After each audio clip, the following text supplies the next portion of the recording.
Welcome to BBVN online classes, and in our last class we have already discussed about the structural isomers, and those are chain isomers, position isomers, functional group isomers and meta isomers. Today I am taking the stereoisomeres, and the stereoisomers are of two types. Those are geometrical and optical isomers. And stereo, देखिए stereo का meaning होता है the three dimensional arrangement of A molecule. एक molecule का three dimensional arrangement space में इस यहाँ पर किस तरीके से एक मॉलिक्यूल की 3D में स्ट्रक्चर होती है, उसी को हम बोलते हैं उसकी स्टीरियो, उसकी स्ट्रक्चर। ये जो है वो दो तरीके के होते हैं, एक तो होते हैं ज्योमेट्रिकल और दूसरा होता है ऑप्टिकल। देखिए ज्योमेट्रिकल में क्या होता है, ज्योमेट्री चेंज हो जाएगी और ज्योमेट्रिकल आइसोमेरिज्म देखने को मिलती है एल्कीन्स में।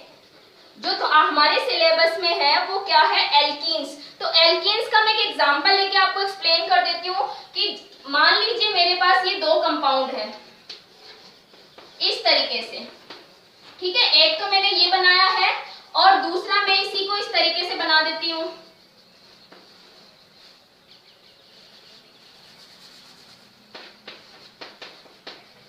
ठीक है, अब इन दोनों को देखिए आप, ये दिखने में हमें लग रहा है कि ठीक है सेम सा है, हम इनके नाम लिखते हैं IUPAC नेम, क्योंकि मैंने आपको कल क्या बताया था, स्टीरियो आइसोमर्स में जो IUPAC नेम आते हैं दोनों कंपाउंड्स के वो सेम आते हैं। तो देखिए अगर मैं इसका नाम लिखती हूँ तो लॉन्ग चेन, ये रही हमारी लॉन्ग चेन, ठीक है, 1 2 3 4, तो इसका नाम क्या हो जाएगा 2,3 डाइक्लोरो ब्यूटेन। क्या नाम हो जाएगा इसका, सॉरी ब्यूटीन, ब्यूट-2-इन, ठीक है, ब्यूट-2-इन, डबल बॉन्ड है इसलिए, तो 2,3 डाइक्लोरो ब्यूट-2-इन। अब ये नाम हम इसका लिखते हैं तो लॉन्ग चेन हो जाएगी ये वाली, ओके। तो इसका नाम क्या हो जाएगा 2,3 डाइक्लोरो ब्यूट-2-इन। तो देखिए दोनों का नाम क्या आ रहा है, सेम आ रहा है, but these are the different molecules. ये सेम नहीं है, ये डिफरेंट है। और डिफरेंट किस तरीके से है, स्ट्रक्चर में नहीं है, स्टीरियो में है, ठीक है। स्टीरियो मींस इनकी 3 डायमेंशनल अरेंजमेंट, उसमें इनमें डिफरेंस है।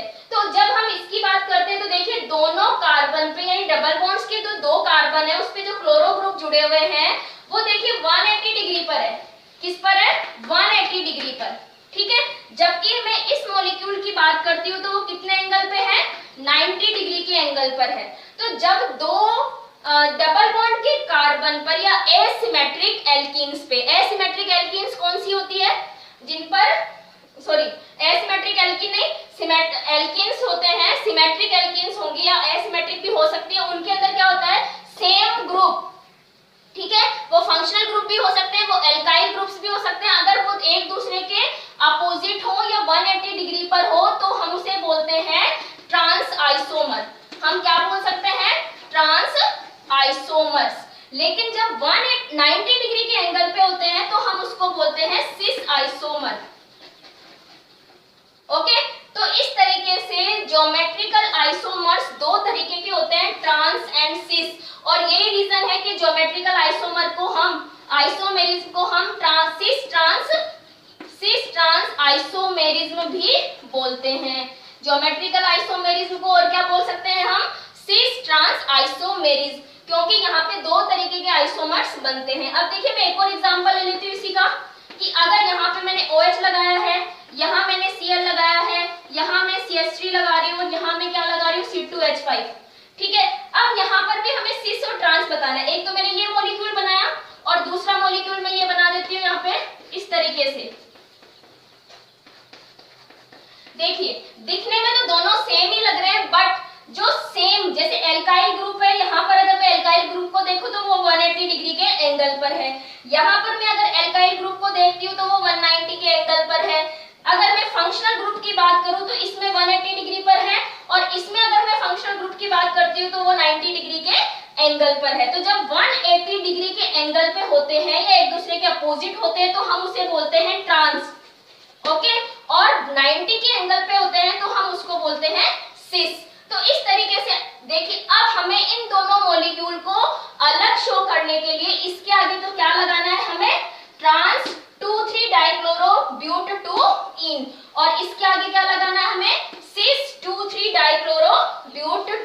इन। तो इस तरीके से सिस और ट्रांस आइसोमर्स डिस्टिंग्विश किए जाते हैं। नेक्स्ट मैं ले लेती हूँ ऑप्टिकल आइसोमेरिज्म। तो देखिए ऑप्टिकल आइसोमेरिज्म को पढ़ने से पहले हमें पता होना चाहिए कि यहाँ पर ऑप्टिकल वर्ड क्यों लिया है। देखिए यहाँ पर क्या होता है कि ऐसे मॉलिक्यूल्स होते हैं जो एसिमेट्रिक होते हैं। ऑप्टिकल आइसोमर्स या आइसोमेरिज्म कहाँ देखने को मिलेगी? जहां पर एसिमेट्रिक मॉलिक्यूल्स होंगे। कौन से होंगे? Asymmetric molecules. Okay, like chiral carbon, जिसकी बात हम कर चुके हैं। अगर कोई कायरल कार्बन हो या एसिमेट्रिक मॉलिक्यूल हो जिसको किसी भी प्लेन से, किसी भी एज से या किसी भी कॉर्नर से हम 2 इक्वल पार्ट्स में डिवाइड नहीं कर सकते हैं, वो मॉलिक्यूल्स कौन से होते हैं? Asymmetric molecules. तो वहीं पर कौन सी आइसोमेरिज्म देखने को मिलेगी? Optical isomerism. ये तो पहली शर्त होती है इसकी।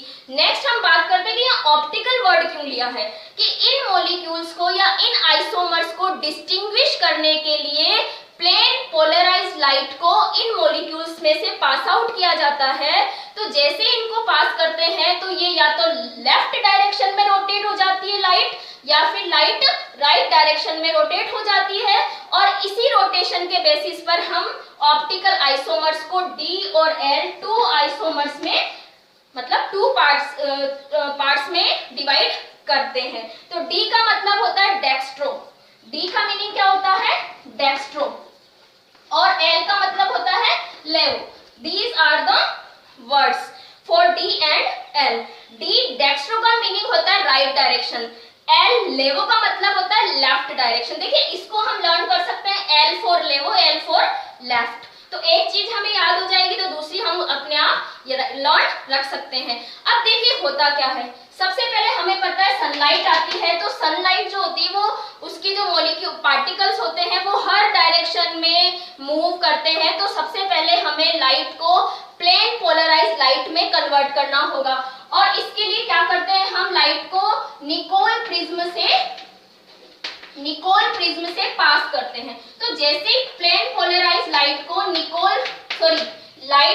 नॉर्मल लाइट को निकोल प्रिज्म से हम पास आउट करते हैं, क्योंकि हर डायरेक्शन में मूव कर रही होती है पार्टिकल्स इस तरीके से। फिर क्या करते हैं, ये पीपीएल में कन्वर्ट हो जाती है। PPL means plane polarised light. PPL means plane polarised light. तो अब इस प्लेन पोलराइज्ड के सामने हम एक ग्लास ट्यूब लेते हैं, और इस ग्लास ट्यूब में हम क्या करते हैं, कंपाउंड या हाइड्रोकार्बन डालेंगे, ठीक है, जिसके अंदर हमें ऑप्टिकल आइसोमर्स को सर्च करना है कि कौन सा है। तो जैसे प्लेन पोलराइज्ड इसमें से पास होती है तो या तो ये किस डायरेक्शन में रोटेट हो जाएगी? कौन सा डायरेक्शन है ये? राइट डायरेक्शन, ठीक है, राइट डायरेक्शन में। तो या हम इसको बोलते हैं क्लॉकवाइज, या हम इसको क्या बोलते हैं? क्लॉकवाइज या फिर राइट डायरेक्शन।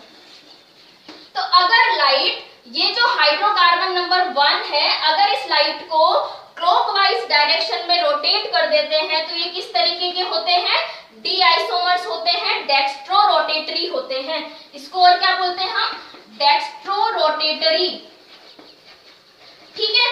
लेकिन जब हम इस प्लेन पोलराइज्ड लाइट को, ठीक है, दूसरे तरीके के हाइड्रोकार्बन नंबर 2 से पास करते हैं, ठीक है, अगर ये इस लाइट को लेफ्ट डायरेक्शन या anti clockwise direction, left direction या एंटी क्लॉकवाइज डायरेक्शन में रोटेट कर देते हैं, तो ये जो कंपाउंड्स होते हैं वो किस तरीके के होते हैं? एल या लेवो रोटेटरी या एल आइसोमर्स। क्या बोलते हैं हम इसको? एल आइसोमर्स, ठीक है। एक चीज और, डी को इस तरीके से भी लिखा जाता है और एल को नेगेटिवली इस तरीके से भी लिखा जा सकता है। मींस इससे हमें क्या पता चला? ऑप्टिकल आइसोमर्स 2 तरीके के होते हैं, डेक्स्ट्रो एंड लेवो। डेक्स्ट्रो फॉर डी यूज में लेते हैं, डी आइसोमर बोलते हैं, और एल को हम एल आइसोमर्स बोलते हैं, ठीक है। अब मैं इसका एक एग्जांपल बता देती हूँ, क्योंकि जो ये दोनों डी और एल आइसोमर्स होते हैं वो एक दूसरे के मिरर इमेज होते हैं। देखिए मैं एक एग्जांपल बना देती हूँ इस तरीके से, ये H, CH3, OH, C2H5। ये आपको पता है ये कार्बन कैसा है? एक्टिव कार्बन है, कार्बन है, क्योंकि इस कार्बन के चारों ग्रुप अलग अलग हैं। अब मैं इसका एक मिरर इमेज बनाती हूँ। तो जैसे मैं इसका मिरर इमेज बनाती हूँ तो देखिए किस तरीके से बनेगा। मिरर इमेज आपको सबको ही पता है। ये इसका मिरर इमेज है, ठीक है। तो देखिए ये मॉलिक्यूल सेम है, इनका IUPAC नेम भी सेम आएगा, but these both molecules are optical isomers of each other. ये एक दूसरे के ऑप्टिकल आइसोमर्स होते हैं। चलिए इसको मैं A बोल देती हूँ, इसको मैं B बोल देती हूँ। जब मैं A मॉलिक्यूल को एक ग्लास ट्यूब में भरकर और उसमें से PPL लाइट यानी प्लेन पोलराइज्ड लाइट को पास करती हूँ तो मुझे बाय एक्सपेरिमेंट पता चलता है कि ये प्लेन पोलराइज्ड को किस डायरेक्शन में रोटेट कर देते हैं, क्लॉकवाइज या लेफ्ट डायरेक्शन में। इसलिए मैं इसको क्या बोल सकती हूँ, ये किस तरीके के आइसोमर्स हैं, डी आइसोमर्स है। लेकिन जब मैं इन मॉलिक्यूल्स को उस ग्लास ट्यूब में भरकर और प्लेन पोलराइज्ड लाइट को पास करती हूँ तो मुझे क्या मिलता है कि ये लाइट को किस डायरेक्शन में रोटेट कर देते हैं, एंटी क्लॉकवाइज और लेफ्ट डायरेक्शन में। So these R L isomers. तो इस तरीके से प्लेन पोलराइज्ड लाइट को एसिमेट्रिक मॉलिक्यूल्स में से पास करने पर जो पीपीएल लाइट की डायरेक्शन होती है उस डायरेक्शन के बेसिस पर ऑप्टिकल आइसोमर्स को डिस्टिंग्विश किया जाता है या उनको डी और एल में क्लासिफाइड किया जाता है, ठीक है। नेक्स्ट हम बात करेंगे नेक्स्ट